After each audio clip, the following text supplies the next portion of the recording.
नमस्कार दोस्तों, स्वागत है आप सभी लोगों का स्टडी क्लोज पर। दोस्तों, पाकिस्तान ने एक फॉल्स नैरेटिव क्रिएट किया कि हमने भारत के 6 एयरक्राफ्ट को मार गिराया, जिसमें 3 राफेल थे, एक सुखोई था और एक मिग 29 था। ये उनका दावा था।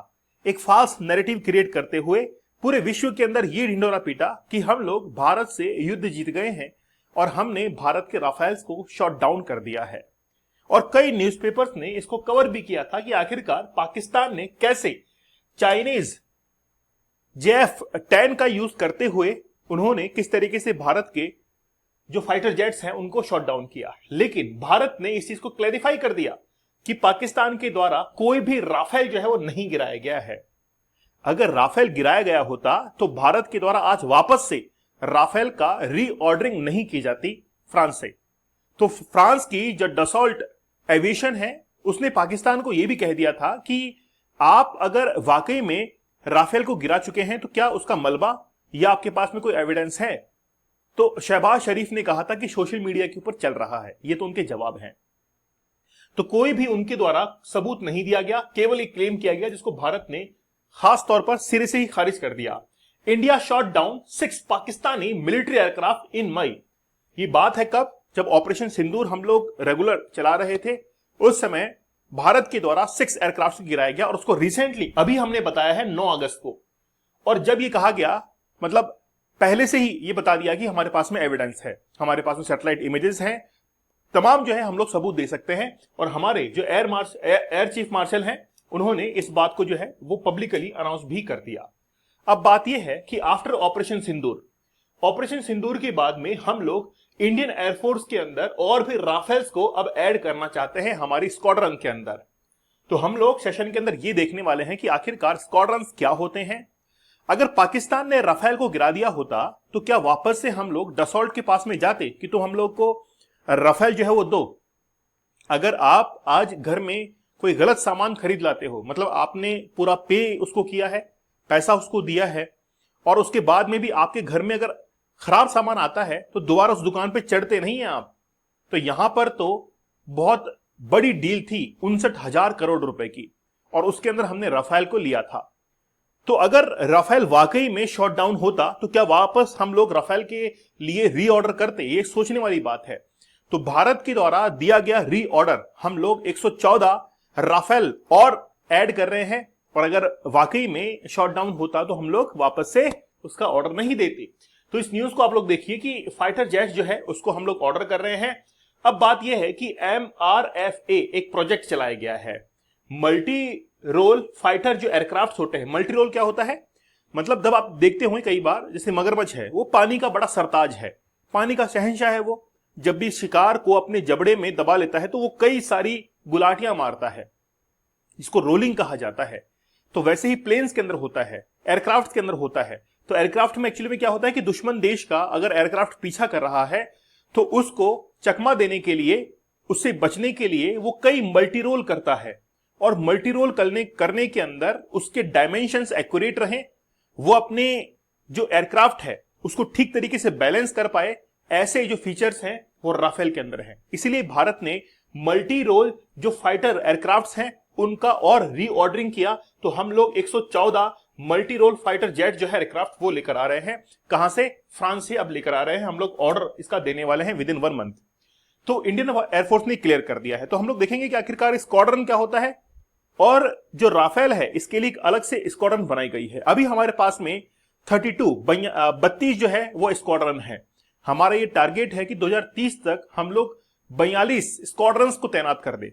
लेकिन सबसे बड़ी प्रॉब्लम अभी क्या हो गई कि अभी रिसेंटली मिग 21 कि 2 या 3 स्क्वाड्रन जो है वो रिटायर हो रहे हैं। तो हमारे पास में जो टोटल स्क्वाड्रन है वो अभी कम होते जा रहे हैं। विस्तार से पढ़ेंगे, मैं आपको बताऊंगा। Indian air force has strongly pitched for a government to government deal. मतलब भारत जो है वो फ्रांस से डील कर रहा है कि हमको 114 मल्टी रोल फाइटर एयरक्राफ्ट जो है वो चाहिए।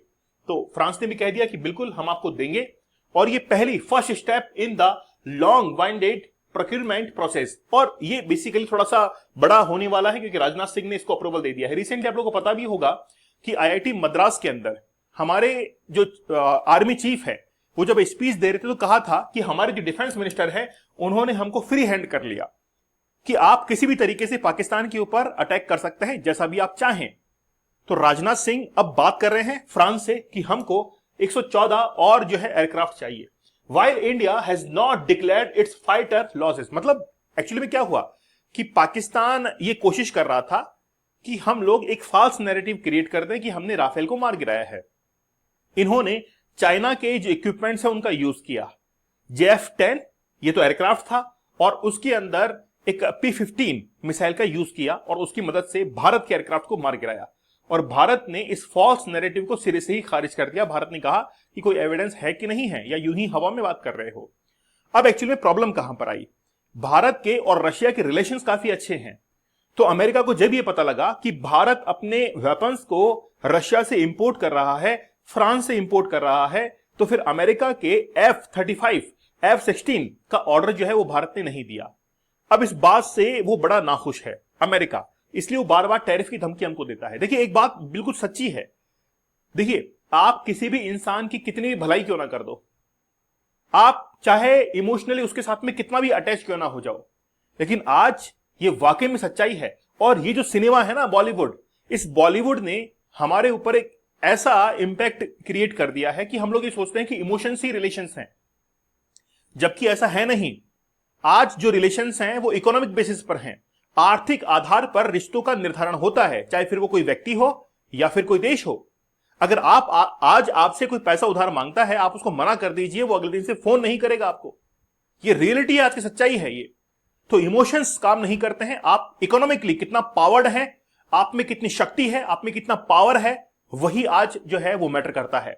तो भारत कितना पावर्ड रहेगा, आज चाइना देखिए, चाइना झुकता नहीं है अमेरिका के सामने। क्यों? क्योंकि उसने अपनी पावर को इंक्रीज किया, अपनी इकोनॉमी को इंक्रीज किया, और भारत धीरे धीरे वो करने जा रहा है, इसलिए यूएसए की आंखों के अंदर खटक रहा है। तो आज जैसे हम लोग ये राफेल को हम लोग शामिल कर रहे हैं, तो अमेरिका की नजरों में हम लोग खटकेंगे, वो हमारे ऊपर और टैरिफ लगा सकता है। तो भारत ने भी ये कह दिया है कि हम लोग भी अमेरिका के जो प्रोडक्ट्स हैं उनके ऊपर क्या लगाएंगे, टैरिफ लगाएंगे। जितना वो लगाएगा उतना हम लगाएंगे। आपको पता होगा, शायद आपने न्यूज पढ़ी होगी, ठीक है। तो 7 मई को हमने जो ऑपरेशन सिंदूर के तहत पाकिस्तान के ऊपर अटैक किया, उसमें J-10 इसको यूज किया गया था, ठीक है। और उसमें एयर टू एयर मिसाइल जो है वो भी यूज की गई थी, किसके द्वारा, पाकिस्तान के द्वारा। अब इंडियन एयरफोर्स ने हाल ही में क्लियर किया कि हम लोग पूरे 42 फाइटर जो स्क्वाड्रन है इसको वापस से हम लोग फ्रंट वॉर के लिए तैयार करेंगे, आगे के लिए हम लोग तैयार करने वाले हैं। अब स्क्वाड्रन क्या होता है वो देखिए। स्क्वाड्रन मतलब ग्रुप, और एक ग्रुप के अंदर लगभग आप मान के चलिए 16 to 18 फाइटर जेट्स होते हैं। हेलीकॉप्टर्स का अलग है, राफेल का अलग है, मिग का अलग है। ऐसे करते हुए हमारे पास में अभी 32 स्क्वाड्रन है। कितना टारगेट है? 42 का टारगेट है, लेकिन 32 में से अब केवल 29 रह गए हैं। क्यों? क्योंकि मिग का जो स्क्वाड्रन था, 2 से 3 स्क्वाड्रन वो रिटायर हो चुके हैं। अब वहां पर ब्लैंक स्पेस बच चुका है। हम लोगों को जल्द से जल्द वो पूरा करना है, और हम लोग चाहते हैं कि हम लोग राफेल के द्वारा उसको क्या करें, कंप्लीट करें। अब बात है राफेल की, तो राफेल का जो कंपोजिशन है, squadron is usually compose for 16 to 18 aircraft. एक स्क्वाड्रन के अंदर 16 से 18 एयरक्राफ्ट होते हैं, और each squadron is commanded by a wing commander. जैसे आपने अभिनंदन वर्धमान का नाम सुना है, तो अभिनंदन वर्धमान एक विंग कमांडर थे, मतलब स्क्वाड्रन के लीडर थे। अगर हमारे पास में 32 स्क्वाड्रन है, उनमें से एक स्क्वाड्रन के लीडर कौन थे? अभिनंदन वर्धमान थे। अब जो विंग कमांडर होता है उसके पास में पूरी जिम्मेदारी होती है। Squadron are the main operational unit of Indian air force. तो वो मेन ऑपरेशनल यूनिट होती है, ताकि जब भी कोई निर्देश दिया जाए, डायरेक्शन दिया जाए, तो तैयार रहे कि हमको किस तरीके से अटैक करना है। उसकी प्लानिंग पहले से ही हो जाती है उनके पास में, ठीक है, with various mission such as fighter combat, ठीक है। अब इसकी सब डिवीजन भी होती है, स्क्वाड्रन की सब डिवीजन भी होती है। Squadron are further divided into flights. अब उसके बाद में फ्लाइट्स में डिवाइड होता है, which are then divided into sections. फिर वो सेक्शंस में डिवाइड होगा, मतलब स्क्वाड्रन, फ्लाइट्स और सेक्शंस। द स्मॉलेस्ट यूनिट कौन सी होती है? सेक्शन सबसे छोटी यूनिट होती है। जैसे नंबर 2 स्क्वाड्रन जो है वो कहां पर है? अंबाला के अंदर है। समझ गए आप लोग? तो स्क्वाड्रन क्या होता है? स्क्वाड्रन को या इंडियन एयरफोर्स को अच्छे से मैनेज करने के लिए, ताकि एक डायरेक्शन में हम लोग बहुत अच्छे से किसी वॉर का जवाब दे सके, इसलिए हमने इसको स्क्वाड्रन के अंदर जो है वो कन्वर्ट किया है। अब हम लोग 114 जो राफेल मंगवाने के लिए जा रहे हैं, अब उसके लिए हमको एक स्क्वाड्रन, एक या दो स्क्वाड्रन मिल जाएगी, या 3 भी मिल जा सकती है, 4 भी मिल सकती है। तो ऐसे करते हुए हम लोग 42 तक पहुंच जाएंगे। अब एक्चुअली में हमने क्या किया था कि राफेल मरीन को हाल ही के अंदर प्रोक्योर किया था फ्रांस से। तो 2025 के अंदर हमने 26 जो राफेल है इनको ऑर्डर किए थे, जिसको राफेल मरीन हमने कहा। और राफेल मरीन जो है उसको हम लोग जो एयरक्राफ्ट कैरियर है उनके ऊपर तैनात करेंगे, समंदर में तैनात होंगे वो, ताकि वो जो एयरक्राफ्ट जहां पर भी जाता है वहीं से वो राफेल जो है उड़ान भर सके। अब इसके अंदर क्या हुआ कि 26 में से 22 जो है वो तो है सिंगल सीटर, और 4 जो है वो क्या है, डबल सीटर। ठीक है, ओके, नहीं 22 जो है वो तो है डबल सीटर और 4 जो है वो क्या है, सिंगल सीटर है। लेकिन ये सारे जो है वो क्या है, मल्टी रोल वाले हैं। अब इससे पहले, और ये पूरी डील कितने में हुई, 63,000 करोड़ में। तो हम लोग 26 राफेल मरीन जो मंगा रहे हैं वो 63,000 करोड़ के अंदर डील हुई। इससे पहले हमने 2016 के अंदर, कब, 2016 के अंदर 36 राफेल जो है इनको ऑर्डर किए थे, और उनकी जो कीमत थी वो 59,000 करोड़ थी। अब हम लोग जो 114 राफेल मंगा रहे हैं इनकी कीमत है 1.2 लाख करोड़, 1.2 लाख करोड़, लगभग 1.25 लाख करोड़ जो है इस बार इसका ऑर्डर है। हमको जरूरत भी है, क्यों, क्योंकि अमेरिका जो है वो अब कभी भी वार कर सकता है।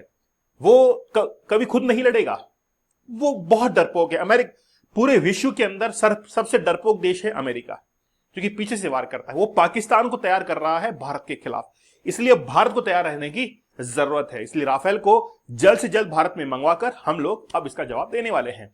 तो अब जो है हमारे पास में जो राफेल आएंगे उनके अंदर क्या फैसिलिटीज रहेंगी, जैसे एडवांस एवियोनिक्स रहेगा, उसके अंदर जबरदस्त इक्विपमेंट रहेंगे, मल्टी रोल कैपेसिटी उनके अंदर रहेगी, साथ ही में आर्मामेंट्स, मतलब बहुत सारी हम लोग मिसाइल्स वगैरह तैनात कर सकते हैं, एंटी शिप मिसाइल वगैरह, एयर टू एयर मिसाइल, सब कुछ हम लोग उस पर तैनात कर सकते हैं।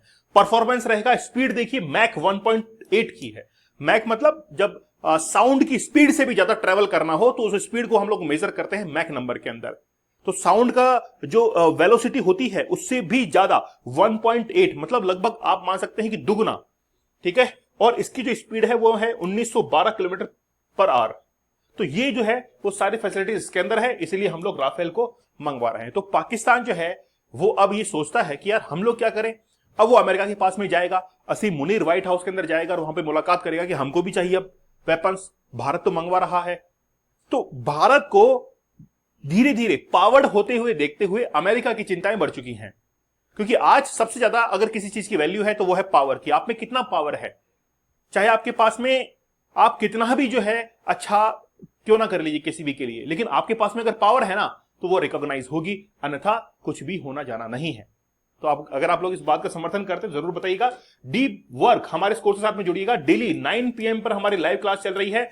मैं आपसे कहना चाहूंगा कि अब तक जो सफलता आप अर्जित करना चाहते थे वहां तक नहीं पहुंच पाए हैं, एक बार एक मौका हमको दीजिए।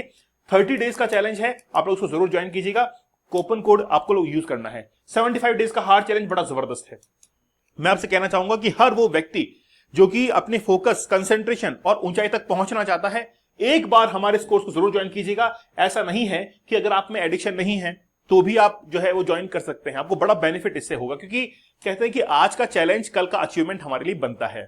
आप लोग मुझे टेलीग्राम दीपक इंदौर ऑफिशियल और इंस्टाग्राम पर जरूर ज्वाइन कर लीजिएगा। तो मिलते हैं आप लोगों से अगले सेशन में, तब तक धन्यवाद, थैंक यू, जय हिंद।